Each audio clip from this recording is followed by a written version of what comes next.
এ মুসলমান বাবাজি, আর অল্প সময়ের ভিতরে ঈশান নামাজের আজান হয়ে যাবে। আজানের পর আপনাদের মাঝে এই শিবগঞ্জের মাটি ধন্য হয়েছে। আজকে এই মাটিতেই পা রেখেছেন আমার পীর মুর্শিদ, আমার হযরত আল্লামা আব্দুল খালেক শরীয়তপুরী দামাত বারকাতুহুল আলিয়া। কিন্তু হুজুরের আগে আপনাদের মাঝে দোয়া নেওয়ার জন্য এসেছি। আল্লাহ বললেন, নবী গো, ইয়া রাসূলুল্লাহ, ইয়া হাবিবাল্লাহ, তামাম পৃথিবীর মানুষগুলোকে জানায় দাও আমি আল্লাহ রব্বুল আলামিন বলে দিলাম। আমার আল্লাহ বলেন, ইয়া আইয়ুহাল্লাযীনা আমানুত্তাকুল্লাহা ওয়া কুনু মা'আস সাদিকিন। বলেন না আল্লাহু আকবার। আল্লাহ বললেন, পৃথিবীর মানুষ, আমি আল্লাহকে যারা ঈমান আনার পর যে বান্দা যেই বান্দি আমি আল্লাহকে ভয় করার মতন ভয় করবে, এরপরে দ্বিতীয় নম্বরে তারা একজন আল্লাহওয়ালা সত্যবাদীদের সাথে সংরক্ষিত রাখবে। সত্যবাদী কারা গো? কারা সত্যবাদী? কাদের সঙ্গে আপনার আমার রিয়াজও রাখতে হবে? যাদের কাছে আল্লাহর কোরআনের ইলম আছে, যাদের কাছে নবীজির সুন্নাত আছে, এদের সাথে আপনার আমার বন্ধু লাগাইতে হবে। মুসলমান বন্ধু,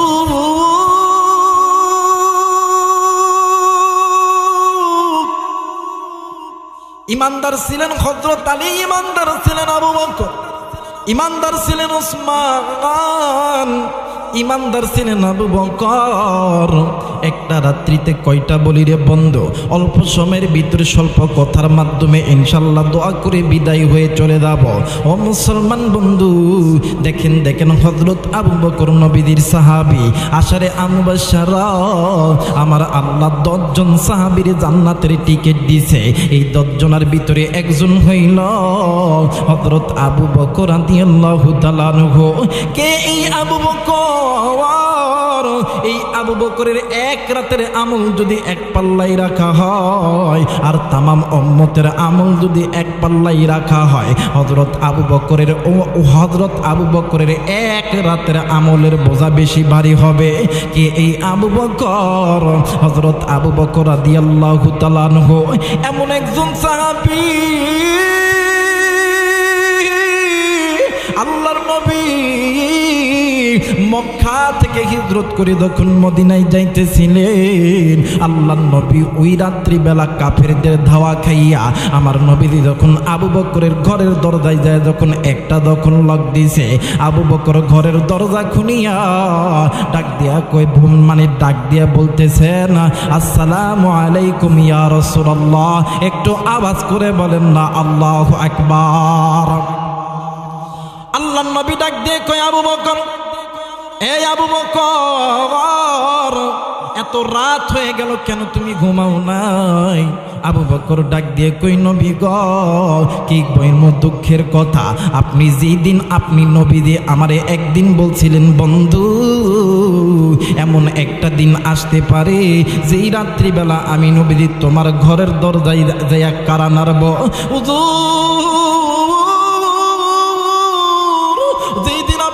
কথা বলছেন ওই দিন থেকে আল্লাহর কসম করে বলি, আমি আবু বকর রাত্রিবেলা কোনোদিন আমি আমার মাথাখানা এই বালিশের মধ্যে লাগাই নাই। একটু আওয়াজ করে বলেন সুবহানাল্লাহ। মুসলমান ভাইরা, আমার বন্ধুগণ, কে আবু বকর? এই আবু বকরের অন্তরের ভিতরে দেখেন কেমন আল্লাহর ভয় ছিল রে বন্ধু। আমার ভাইরা, আমার বন্ধুগণ, হযরত আবু বকরের শাসনামলে আল্লাহর নবী দুনিয়া থেকে যাওয়ার পরে আমিরুল মুমিনিন যখন এই অর্ধ পৃথিবী শাসন করেছিলেন হযরতে আবু বকর রাদিয়াল্লাহু তাআলা আনহু, হযরত আবু বকরের জামানার ভিতরে একটা রাস্তা ছিল, ওই রাস্তা দিয়ে কোনো মানুষ যাইতো না, কিন্তু ওই রাস্তা দিয়ে হযরত আবু বকর একাই যেত। বাবাজি, এমনি করতে করতে করতে করতে হযরত আবু বকর দুনিয়া থেকে চলে গেল। আমির হইল হযরত ওমর রাদিয়াল্লাহু তাআলা আনহু। হযরত ওমর আমির হওয়ার পরে হযরত ওমর চিন্তা করি এই রাস্তা দিয়ে কোনো ব্যক্তি চলাচল করে না, এই রাস্তা দিয়ে একজন ব্যক্তি চলাচল করত, এটা হইতেছে হযরতে আবু বকর রাদিয়াল্লাহু তাআলা আনহু। এ বন্ধু, হযরত ওমর হাঁটি হাঁটি পা পা করে যাইতো, কিন্তু হযরত আবু বকর যেই রাস্তা দিয়ে যাইতো বাজান রে, হযরত আবু বকরের হাতে একটা খানার একটা পাত্র থাকতো। হযরত ওমর ওই দিন আমির নিযুক্ত হওয়ার পরে একটা খানার টোপলা লইয়া হযরত ওমর ওই রাস্তা দিয়া যাইতেছে। হঠাৎ করে নজর কইরা দেখি রাস্তার ভিতরে একজন ব্যক্তি গা থেকে মাথা পর্যন্ত সমস্ত জায়গায় কেমন জানি ঘা হয়ে গেছে, ওই ঘায়ের ভিতর থেকে কেমন জানি পোকাগুলো গিজ গিজ করে। এইবারে হযরত ওমর রাদিয়াল্লাহু তাআলা আনহু ওই ব্যক্তির কাছে যাওয়ার আগে দেখবেন বর্তমান আমার দেশে হোক না কেন, যেখানে হোক না কেন, মানুষের যখন গোস্ত পচে যায় দেখবেন মানুষের শরীর থেকে গোস্ত পচা একটা গন্ধ আসে। কথা কয় না কেন? দেখবেন যারা অ্যাক্সিডেন্ট করে হাত কাটে পা কাটে, দেখবেন এদের গোস্ত যখন পয়সা যায়, ঘা যখন হয়, ঘায়ের থেকে এমন একটা দুর্গন্ধ আসে। হযরত ওমর ওই ব্যক্তির কাছে যাইয়া নাকের ভিতরে এমন করে হাত দিছে। মুসলমান ভাইরা আমার, বন্ধুগণ, ওমর ডাক দিয়ে কই, কি গো তুমি? ওই রোগটি মাথাটি নিচের দিকে দিয়া কোনো কথা বলে না, ডাক দিয়ে কই, কে গো তুমি? তুমি কে? তুমি কি আমাকে খাবার খাওয়াইতে এসেছো? কই হ্যাঁ হ্যাঁ হ্যাঁ। বলতেছে তুমি কি সেই লোক যেই লোক আমারে প্রতিদিন খাবার খাওয়াও? বলতেছে আমি সেই লোক। বলতেছে জলদি করে তুমি আমারে খাবার দাও, আজ 3 দিন হইল আমি আমার জবান দিয়ে কোনো খাবার আমার পিঠে নামি নাই। বন্ধু, অসুস্থ ব্যক্তি যখন এই কথা বলছে, হযরত ওমর রাদিয়াল্লাহু তাআলা আনহু খাবার খানা বাহির কইরা ওই ব্যক্তির কাছে যখন খানা যখন নিয়ে গেছে, বাজান রে, খানা যখন নিয়ে গেছে, হযরত ওমর একটা চামচ দিয়ে যখন খানা যখন মুখে উঠাইবে, ওই ব্যক্তি, ওই অসুস্থ ব্যক্তি ডাক দিয়ে কই, বাবা গো, আমার মনে হয় আমারে যেই ব্যক্তি খানা খাওয়াইতেছিল ওই ব্যক্তি তুমি না, তুমি ওই ব্যক্তি না, আমি তোমার হাতের খানা খাবো না। বলতেছে কেন আপনি খানা খাবেন না? ওই ডাক দিয়ে কই, ভাই রে, আমার মুখে পর্যন্ত ঘা, আমি যদি খানা খাইতে যাই আমার মুখে খানা লাগার পর আমার মুখটা জ্বলা যন্ত্রণা হয়, এই জন্য আমার যে ব্যক্তি খানা খাওয়াইতো ওই ব্যক্তি নিজে মুখে খানা লইতো, নিয়ে নিজে চাবাইতো, এরপরে চাবানোর পর আমার মুখের সঙ্গে মুখ লাগাইয়া আমার মুখের মধ্যে খাবার খানা দিত। হযরত ওমর 2 চোখের পানি ছেড়ে দিয়া ডাক দিয়ে কই, মালিক, এটাই কেমন মানুষ গো আল্লাহ, আমের মাওলা,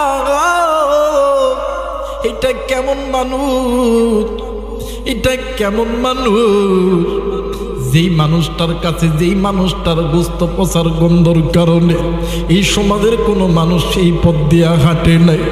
এই আবু বকর কেমন মানুষ, ও নিজে খাবার চাবাইতো আর নিজের মুখটা লাগাইয়া এই গরিব, এই অসুস্থ ব্যক্তিকে খানা খাওয়াইতো। মুসলমান ভাইরা, বন্ধু,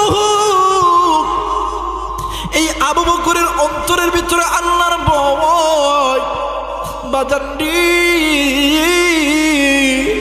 ওমর রাদিয়াল্লাহু তাআলা আনহু চিন্তা করে আর ডাক দিয়ে কই, আল্লাহ, না জানি কোন দিনের গুনাহের কারণে আমি ওমর তোমার দরবারে ধরা খেয়ে যাব। আল্লাহ গো, আর সইতে পারলাম না। আল্লাহ গো, আমার জিন্দেগির জমিনে আবু বকরের মতন আমি ওমর হইতে পারলাম না। একটু আওয়াজ করে বলেন সুবহানাল্লাহ।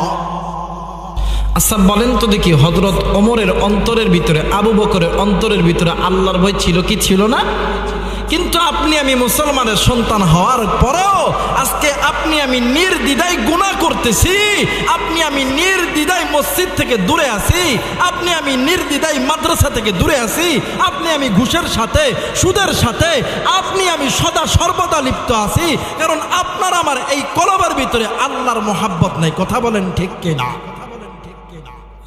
মুসলমান ভাইরা আমার, বন্ধুগণ, হযরত ওমর রাদিয়াল্লাহু তাআলা আনহু, আবু বকর রাদিয়াল্লাহু তাআলা আনহু, হযরত ওমর রাদিয়াল্লাহু তাআলা আনহু এমন একজন সাহাবী, বাজান রে, শুক্রবারের দিন জুমার নামাজের সানি খুতবার ভিতরে দেখবেন ইমাম সাহেব পড়বে আরহামু উম্মতি বি উম্মতি আবু বকর ওয়া আশাদ্দুহুম ফি আমিরিল্লাহিল উমর ওয়া আসদাকুহুম হায়াআন উসমান ওয়া আকুযাহুম আলী।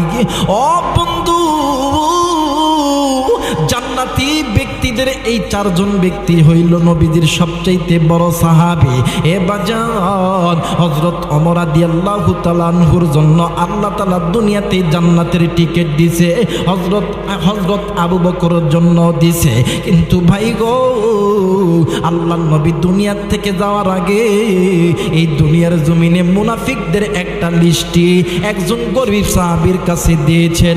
আমার ভাইরা, আমার বন্ধুগণ, আল্লাহর নবীর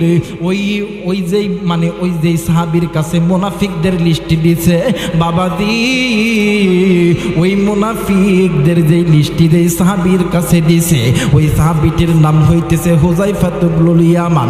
হযরত ওমর রাদিয়াল্লাহু তাআলা আনহু খলিফা হওয়ার পর প্রতিদিন যাইয়া হুযায়ফার বাড়িতে যাইয়া দরজায় যাইয়া ডাক দিত, হুযায়ফা, রাত্রিবেলা আমি ওমর তোমার দরবারে এসেছি।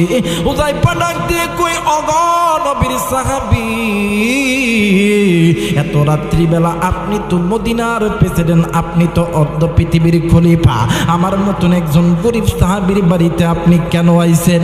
ডাক দিয়ে কই, হুযায়ফা রে, আল্লাহর নবী যেই মুনাফিকদের যেই লিস্টি দিয়েছে, বলো তো দেখি ওই লিস্টির ভিতরে আমি ওমরের নাম আছে কিনা নাই? হুযায়ফা ইবনুল ইয়ামান কিছুই বলে না। আমার মেয়েরা, আমার বাবাজিরা রে, এমন করতে করতে কয়েকদিন যখন অতীত হয়ে গেল, একদিন আকাশ থেকে, আসমান থেকে রহমতে সাকিনা বৃষ্টি নাজিল হইতেছে। এই দিকে হযরত ওমর রাদিয়াল্লাহু তাআলা আনহু আমিরুল মুমিনিন, ওই হযরত ওমর রাদিয়াল্লাহু তাআলা আনহু অর্ধ পৃথিবীর খলিফা, খলিফাতুল মুসলিমিন, আমিরুল মুমিনিন, বৃষ্টির ভিতরে হুযায়ফা ইবনুল ইয়ামানের বাড়িতে গেছে। হুযায়ফা ইবনুল ইয়ামান ডাক দিয়ে কই, ওমর রে, আপনি তো একজন সম্মানী মানুষ, আপনি তো একজন রাষ্ট্রপ্রধান, এই বৃষ্টির ভিতরে ভিজিয়া ভিজিয়ে আমার বাড়িতে কেন আইছেন? হযরত ওমর দুই চোখের পানি ছেড়ে দিয়া কান্দে আর ডাক দিয়ে কই, হুযায়ফা রে, আল্লাহর নবী যেই মুনাফিকদের যেই লিস্টে দিয়েছে, বলো তো দেখি ওই লিস্টের ভিতরে আমার নাম আছে কিনা নাই, তুমি একটু আমারে বলো। হুযায়ফা কিছুই বলতেছে না। হযরত ওমর রাদিয়াল্লাহু তাআলা আনহু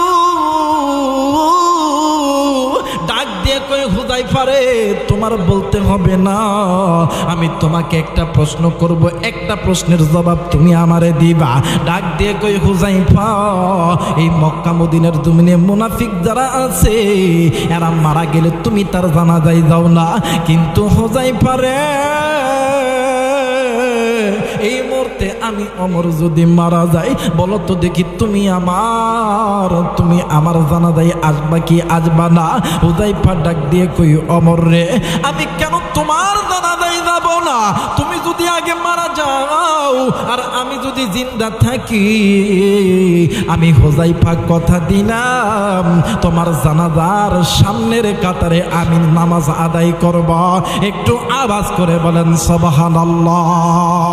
এ মুসলমান বাবাইরা রে আমার, আজকে আপনার আমার অন্তরের ভিতরে ওই আল্লাহর ভয় নাই।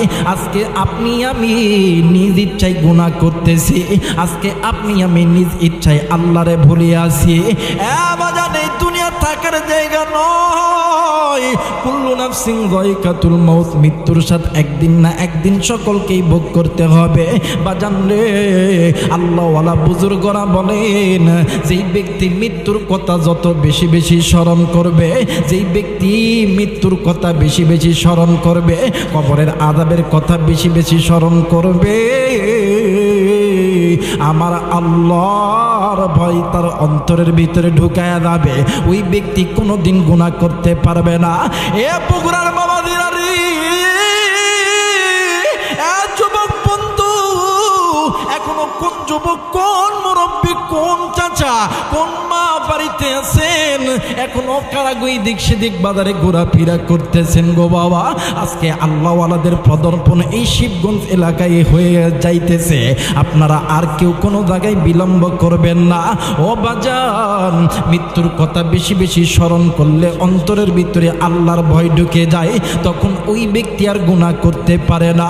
এ মুসলমান যুবক, এ মুরব্বী বাবা রে, এই পদ্মার অন্তরালের মা, এ যুবক ভাইয়া, তোমার আমার মতন কত যুবক দেখতেছো না মোটরসাইকেল অ্যাক্সিডেন্ট করিয়া যাইয়া দেখো জিয়া মেডিকেলের মানে বেডের ভিতরে পড়িয়া পড়িয়া কাতরাইতাছে।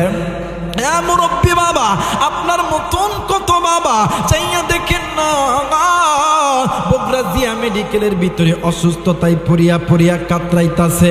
ভাইজান, এ পর্দার অন্তরালে মা এবং বোনেরা, আপনার মতন কত মহিলা মা যাইয়া দেখেন না বগুড়া জিয়া মেডিকেলের বেডের ভিতরে পড়িয়া পড়িয়া কাতরাইতাছে। আল্লাহ আপনারে আমারে এত ভালো রাখেছে। এই তো বাদাম বাংলাদেশের 64টা জেলায় যখন আমরা যাই বাবাজি, যখন রাস্তার পথে রেল স্টেশনে বাস স্টেশনে নজর কইরা দেখে এমন মানুষ আছে যেই মানুষের পায়ে ঘা, যেই মানুষের মাথায় ঘা, যেই মানুষের বুকে ঘা, এমন মানুষ আছে হাত আছে পা নাই। আবার এমন মানুষ আছে হাত আছে পা নাই, পা আছে হাত নাই। এমন মানুষ আছে অন্ধ মানুষ, চোখে ভালো মতন দেখতে পারে না। এমন মানুষ আছে কানে ভালো মতন শুনতে পারে না, চোখে দেখতে পারে না। এ মুসলমান বন্ধু, আবার যাইয়া দেখবেন এই তো বাদাম রাত্রি 12টা 1টার দিকে এই শিবগঞ্জ বাজারে যাইতে লেগে দেখবেন অনেক গরিব মানুষ রাস্তার ধারে দোকানের বারান্দায় ঘুমায়। নাই ল্যাপ, নাই কোনো বাদাম, নেই কোনো ফ্যান, নাই কোনো ইলেকট্রিক বাল্ব। বন্ধু, মশার কামড় খাওয়ার পরে রেল স্টেশনে, বাস স্টেশনে, বাস স্ট্যান্ডে, এরপরে রাস্তার ভিতরে এই গরিব মানুষগুলি ঘুমিয়ে যায়। এরপরে বন্ধুরে আবার যাইয়া দেখবেন বগুড়া শহরের ভিতরে রাত্রি 2টা 3টা যখন বেজে যায়, এমনও কিছু গরিব মানুষ আছে ক্ষুধার তাড়না সহ্য করতে না পারিয়া ডাস্টবিনের সামনে দাইয়া ডাস্টবিনের খাবার তুলে এরপরে মুছিয়া মুছিয়া খায়। এই শিবগঞ্জের যুবক বন্ধু, মুরব্বী বাবাজি, পর্দার অন্তরালের মা, যুবতী বোন, বাজান, এরপরে ওই ভিক্ষুক ব্যক্তিগুলি আপনার আমার কাছে যখন হাত পাতে ডাক দিয়ে কই আল্লাহর হস্তে আমার একটু খাওয়ানোর টাকা দাও, ওই ভিক্ষুক ব্যক্তিরে আল্লাহ তোমার আমার মতন ফ্যান দেয় নাই, বাড়ি দেয় নাই, দালান দেয় নাই। আল্লাহ তোমারে আমারে হাত দিছে, আল্লাহ তোমারে আমারে চোখ দিছে, আল্লাহ তোমারে আমারে দেখার মতন চোখ দিছে, আল্লাহ কান দিছে, আল্লাহ শরীর সুস্থ রাখছে, আল্লাহ চলার মতন 2টা পা দিছে। যে ব্যক্তিগুলির হাত নাই, পা নাই, ঘর নাই, বাড়ি নাই, ওই ব্যক্তি যদি আল্লাহকে আল্লাহ বলিয়া ডাকতে পারে, শিবগঞ্জের বাবাদিরা আপনি কেন আল্লাহরে আল্লাহ বলে ডাকবেন না? কেন আল্লাহরে বন্ধু বানাইবেন না? কেন আপনার অন্তরের ভিতরে আল্লাহর ভয় ঢুকাবেন না? কেন আপনি সত্যবাদীদের সাথে হবেন না? একটু গুনাহ মাপের আশায় আল্লাহর মোহাব্বত অন্তরে ঢোকাও, আল্লাহর ভয়ে জান্নাত পাওয়ার আশায় একটু মায়া কইরা ডাক দেন না, বলেন না আল্লাহ। আর একবার ডাক দেন না আল্লাহ। এই মুসলমান, এতগুলো মানুষের আওয়াজ কেন এত কম হবে? একটু মায়া কইরা ডাক দেন না, বলেন না আল্লাহ। আর একবার ডাক দেন না, বলেন না আল্লাহ। মুসলমান ভাইরা আমার, বন্ধুগণ, কেন তুমি আল্লাহর ডাকবা না? যুবক, আজকের এই মাহফিল কারদানি জীবনের শেষ মাহফিল। হায়াত থাকলে আসতে পারবা, না থাকলে নাও আসতে পারবা। আবার এখান থেকে হায়াত নিয়েও বাড়িতে যাইতে পারো। জীবনের কোনো গ্যারান্টি নাই রে বন্ধু। এরে যুবক, তোমার মতন কত যুবক এই জায়গায় এসেছে, সকালবেলা যাইয়া তার জন্য মাইকে এলানো হইতে পারে। মুরব্বী আপনার মতন কত মুরব্বী ছিল, আজকে নাই। মা আপনার মতন কত মা ছিল, আজকে নাই। আপনার আমারও যেতে হবে। এই মুহূর্তে তুমি আমি মারা গেলে ওই মসজিদের মাইকে এলানো হবে, অমুক ব্যক্তি আর এই দুনিয়ার জমিনে নাই। এই মুহূর্তে তুমি আমি মারা গেলে ওই মসজিদের কাঠের পালকিখানা তোমার আমার জন্য আনবে। এই মুহূর্তে তুমি আমি মারা গেলে তোমার আমার বন্ধু বান্ধব, তোমার আমার আত্মীয় স্বজন এই শিবগঞ্জ বাজারে যাবে সাদা মার্কিন কাপড় কেনার জন্য। বন্ধু, এই মুহূর্তে তুমি আমি মারা গেলি তোমার আমার একদল আত্মীয় স্বজন যাবে ওই কবরস্থানের ভিতরে তোমার আমার জন্য একটা ঘর বানানোর জন্য। এই মুহূর্তে তুমি আমি মারা গেলে তোমার আমার আপনজন এলাকার আত্মীয় স্বজন যাবে বড়ই পাতার উষ্ণ উষ্ণ গরম পানি করার জন্য। তোমারে আমারে যখন গরম পাতার পানি দিয়া তোমারে আমারে যখন গোসল যখন করাইবে, গোসল করিয়া আতর সুরমা লাগাইয়া তোমারে আমারে যখন চকলেটের মতন যখন সাদা মার্কিন কাপড় দিয়া মরাইবে, তোমারে আমারে মরানোর পরে ওই কাঠের পালকিতে সাজাইবে। ওই কাঠের পালকিতে সাজানোর পরে এলাকার ওলামায়ে কেরামের তত্ত্বাবধানে তোমার আমার জানাজা যখন হয়ে যাবে, জানাজা শেষ হওয়ার পর তোমার আমার আত্মীয় স্বজনগুলি তোমার আমার ওই কাঠের পালকিখানা লইয়া এক পা দুই পা করিয়া তোমারে আমারে শেষ বিদায়ের জন্য নিয়ে যাবে বাগানে অথবা কবরস্থানে অথবা এলাকার কোনো বাজারের ভিতরে। ওই কবরের ভিতরে 2 থেকে 3 জন ব্যক্তি নামবে। ওই কবরের ভিতরে নামার পর তোমারে আমার ওই কবরের ভিতরে সুন্দর করিয়া রাখবি। রাখার পর ওই কবর থেকে যখন একজন একজন করিয়া যখন উঠবে, তোমার আমার রুগু ডাক দিয়ে কইব আল্লাহ। ডাক দেন না, বলেন না আল্লাহ। তোমার আমার রুগু ডাক দিয়ে কইব আল্লাহ। আর আমারে কোন জায়গায় রাখিয়ে গেল?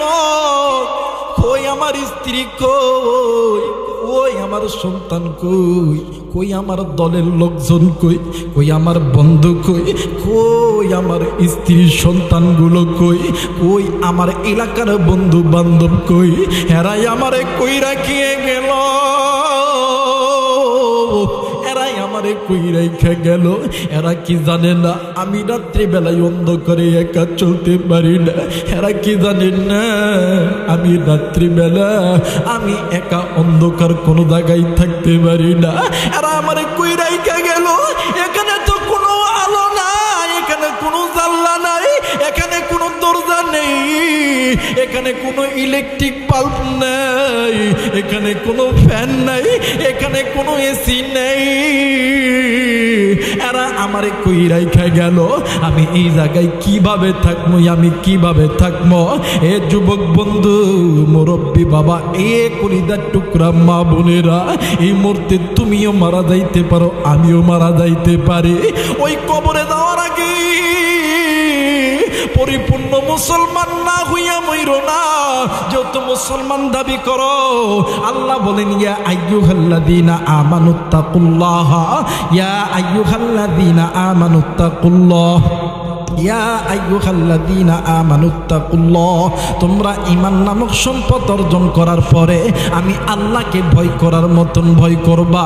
দ্বিতীয় নাম্বার হইল ওয়ালা তামুতুন্না ইল্লা ওয়া আনতুম মুসলিমুন। তোমরা পরিপূর্ণ মুসলমান না হইয়া ওই কবরে যাইও না, কারণ ওই কবরে এমন বড় আযাবের জায়গা, ওই কবরে এমন বড় ভয়ানক জায়গা, যেই কবরে যাইয়া তুমি আমি আলেম, তুমি আমি মুফতি মুহাদ্দিস, তুমি আমি বক্তা, তুমি আমি প্রধানমন্ত্রী, তুমি আমি যেই হই না কেন, তুমি শেখ হাসিনা, খালেদা জিয়া, তুমি কে, তুমি বাংলাদেশের বড় বড় আলেম হইতে পারো, ওই কবরে যাইয়া কেউ তোমার আপন নয়। ওই কবর তোমারে আমারে জিজ্ঞাসা করবে, ওই কবর তোমারে আমারে সওয়াল করবে। তুমি আমি যদি সওয়ালের সঠিক জবাব যদি দিতে পারি, ওই কবর তোমার আমার জন্য জান্নাত। আর যদি সঠিক জবাব যদি না দিতে পারি, ওই কবরটা তোমার আমার জন্য জাহান্নাম। ওই কবরে আযাব কেমনে করিয়া সহ্য করবেন এ শিবকুন্দের বাইরা, এ বাবাজিরা, ওই কবরে আযাব কেমন করিয়া সহ্য করবে? এখনো পর্যন্ত সময় আছে বাজানা। ওই কবরের ভয় অন্তরের ভিতরে ঢুকাও, আল্লাহর ভয় অন্তরের ভিতরে ঢুকাও। এই দুনিয়া থাকার জায়গা নয়, কেউ এই দুনিয়ায় চিরদিন থাকবো না। সুম্মা ইউমীতুকুম সুম্মা ইউহয়ীকুম সুম্মা ইলাইহি তুরজাউন। এখনো সময় আছে, আল্লাহকে বন্ধু বানাও। আর একবার মায়া কইরা ঝংকার দিয়া ডাক দেন না, বলেন না আল্লাহ। আর একবার ডাক দেন না, বলেন না আল্লাহ। মুসলমান ভাইরা আমার, বন্ধুগণ, হযরত আবু বকর রাদিয়াল্লাহু তাআলা আনহু রাত্রি যখন গভীর হইতো, নামাজের ভিতরে হযরত ওমর তেলাওয়াত করতো আর ডুকরে ডুকরে কাঁদতো। হযরত ওমর রাদিয়াল্লাহু তাআলা আনহু রাত্রি যখন গভীর হইতো, বাবাজি নামাজের ভিতরে দাঁড়াইতো আর ডুকরে ডুকরে কাঁদতো। হযরত আলী, হযরত ওসমান রাত্রি যখন গভীর হইতো আর নামাজের ভিতরে দাঁড়ায় ডুকরে ডুকরে কাঁদতো। বন্ধু কেন কান্দে জানেননি? হযরত আবু বকর রাদিয়াল্লাহু তাআলা আনহু একদিন রাত্রিবেলা নামাজের ভিতরে দাঁড়াইয়া ডুকরে ডুকরে কাঁদতেছে আর ডাক দিয়ে কই, আল্লাহ গো,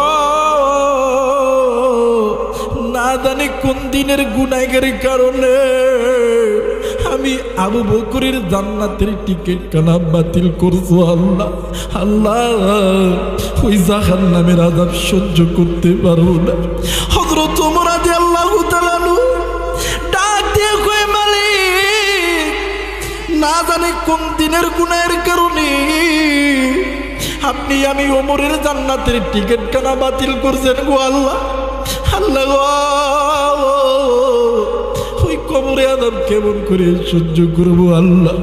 সাহাবীরা যদি জাহান্নামের ভয়ে কাঁদতে পারে, সাহাবীদের অন্তরের ভিতরে যদি জাহান্নামের ভয় থাকে, বান্দা এখনো সময় আছে, আল্লাহর হুকুম মানো। আমার আল্লাহ বলেন, ইয়া আইয়ুহাল্লাযীনা আমানুত্তাকুল্লাহা ওয়া কুনু মা'আস সাদিকিন। বলেন না আল্লাহু আকবার। আল্লাহ তাআলা আমার এই কথাগুলো সকলকে বোঝার তৌফিক দান করুক। শুধু বুঝলে হবে না, আল্লাহর ভয় অন্তরে ঢুকাইয়া একজন যোগ্য বুজুর্গ আল্লাহওয়ালাদের সঙ্গে সম্পর্ক রাখার তৌফিক দান করুক। বলেন না আমিন। ওয়া আখিরি দাওয়ানা আলহামদুলিল্লাহি রাব্বিল আলামিন। আসসালামু আলাইকুম ওয়া রাহমাতুল্লাহি ওয়া বারাকাতুহু।